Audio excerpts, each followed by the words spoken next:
সফল উদ্যোক্তার জন্য মহানবী সাল্লাল্লাহু আলাইহি ওয়াসাল্লাম এর 10 উপদেশ। সাফল্যের একটি বড় অংশ জুড়ে থাকে অর্থনৈতিক স্বচ্ছতা ও স্বনির্ভরতা।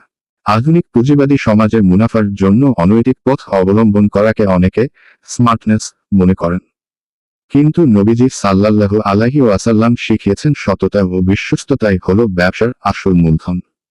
একজন সফল উদ্যোক্তা বা কর্মজীবী হওয়ার জন্য তার জীবন থেকে 10টি বৈপ্লবিক সূত্র তুলে ধরা হলো। 1. সততাই শ্রেষ্ঠ মূলধন।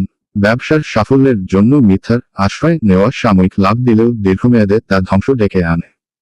নবীজি সাল্লাল্লাহু আলাইহি ওয়াসাল্লাম সত্যবাদী ব্যবসায়ীদের পরকালে উচ্চ মর্যাদার সুসংবাদ দিয়েছেন। তিনি বলেছেন, সত্যবাদী ও আমানতদার বিশ্বস্ত ব্যবসায়ী কিয়ামতের দিন নবীগণ, সত্যবাদীগণ এবং শহীদদের সঙ্গী হবেন। সুনানে তিরমিজি, হাদিস 1209। 2. ভেজাল ও প্রতারণা বর্জন। পণ্যের ত্রুটি গোপন করা বা ওজনে কম দেওয়া শুধু নৈতিক অপরাধ নয়, বরং এটি ব্যবসায়িক বরকত নষ্ট করে দেয়। একবার রাসূল সাল্লাল্লাহু আলাইহি ওয়াসাল্লাম এক খাদ্য বিক্রেতার শস্যের স্তূপে হাত ঢুকিয়ে দেখলেন ভেতরে ভেজা। তিনি বললেন, যে প্রতারণা করে সে আমার দলভুক্ত নয়। সহিহ মুসলিম, হাদিস 102। 3. সহজলভ্যতা ও সহমর্মিতা। বেচা কেনার ক্ষেত্রে কঠোর হওয়া বা গ্রাহককে ঠকানো নয়, বরং উদার ও নমনীয় হওয়া বরকতের চাবিকাঠি। রাসূল সাল্লাল্লাহু আলাইহি ওয়াসাল্লাম বলেছেন, আল্লাহ সেই ব্যক্তির ওপর রহম করুন যে ক্রয় বিক্রয়ের সময় এবং পাওনা দাবির সময় নমনীয় থাকে। সহিহ বুখারী, হাদিস 2076। 4. শ্রমিকের অধিকার ও মজুরি। একটি প্রতিষ্ঠানের সাফল্য নির্ভর করে তার কর্মীদের সন্তুষ্টির ওপর। নবীজি সাল্লাল্লাহু আলাইহি ওয়াসাল্লাম শ্রমিকের গায়ের ঘাম শুকানোর আগেই পারিশ্রমিক পরিশোধের নির্দেশ দিয়েছেন। রাসূল সাল্লাল্লাহু আলাইহি ওয়াসাল্লাম বলেছেন, শ্রমিকের মজুরি পরিশোধ করো তার গায়ের ঘাম শুকানোর আগেই। সুনানে ইবনে মাজাহ, হাদিস 2443। 5. অতিরিক্ত শপথ না করা। পণ্যের গুণাগুণ বর্ণনা করতে গিয়ে কসম বা শপথ করা ব্যবসার সুনাম নষ্ট করে এবং গ্রাহকের আস্থা কমিয়ে দেয়। রাসূল সাল্লাল্লাহু আলাইহি ওয়াসাল্লাম বলেছেন, বেচাকেনার ক্ষেত্রে অতিরিক্ত কসম করা থেকে বিরত থাকো, এটি পণ্য বিক্রি বাড়ালেও বরকত মিটিয়ে দেয়। সহিহ মুসলিম, হাদিস 1607। 6. মজুতদারি ও কৃত্রিম সংকট তৈরি না করা। মুনাফার লোভে পণ্য জমা রেখে বাজারে কৃত্রিম সংকট তৈরি করাকে নবীজি সাল্লাল্লাহু আলাইহি ওয়াসাল্লাম কঠোরভাবে নিষেধ করেছেন।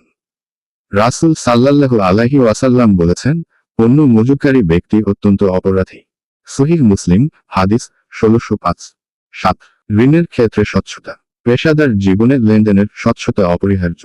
ঋণ পরিশোধের সদিচ্ছা এবং সময়মতো তা ফেরত দেওয়া সফল ব্যক্তিত্বের পরিচয়। রাসূল সাল্লাল্লাহু আলাইহি ওয়াসাল্লাম বলেছেন, তোমাদের মধ্যে সেই ব্যক্তি শ্রেষ্ঠ যে পাওনা পরিশোধের ক্ষেত্রে সবচেয়ে ভালো। সহিহ বুখারী, হাদিস 2305। 8. সুদের ভয়াবহতা থেকে দূরে থাকা। আর্থিক স্থিতিশীলতা ও সামাজিক ভারসাম্যের জন্য সুদবিহীন অর্থনীতির ওপর জোর দিয়েছেন নবীজি সাল্লাল্লাহু আলাইহি ওয়াসাল্লাম। তিনি সুদ গ্রহণকারী, প্রদানকারী, এর লেখক এবং এর সাক্ষী সকলের ওপর অভিশাপ দিয়েছেন। সহিহ মুসলিম, হাদিস 1598। 9. অলসতা ত্যাগ ও সালম্বিতা। কারো ওপর বোঝা না হয়ে নিজ হাতে উপার্জন করাকে নবীজি সাল্লাল্লাহু আলাইহি ওয়াসাল্লাম ইবাদত হিসেবে গণ্য করেছেন। তিনি বলেছেন, নিজ হাতের উপার্জিত খাদ্যের চেয়ে শ্রেষ্ঠ খাদ্য আর কেউ কখনো খায়নি। সহিহ বুখারী, হাদিস 1961। 10. ব্যয়ের ক্ষেত্রে পরিমিতিবোধ। উপার্জনের পাশাপাশি ব্যয়ের ক্ষেত্রে মিতব্যয়িতা আর্থিক সমৃদ্ধির অন্যতম সূত্র। অপচয়কারীকে শয়তানের ভাই হিসেবে অভিহিত করা হয়েছে। কোরআনে বলা হয়েছে, আর তোমরা অপচয় করো না, নিশ্চয়ই অপচয়কারীরা শয়তানের ভাই। সূরা বনী ইসরাইল, আয়াত 27। রাসূল সাল্লাল্লাহু আলাইহি ওয়াসাল্লাম এর এই অর্থনৈতিক দর্শন শুধু ব্যক্তিগত সমৃদ্ধি নয়, বরং একটি সুষম ও ইনসাফপূর্ণ অর্থব্যবস্থা গড়ে তোলার পথ দেখায়। সততা, কঠোর পরিশ্রম এবং অন্যের অধিকারের প্রতি সচেতনতাই হল প্রকৃত ও স্থায়ী সাফল্যের ভিত্তি।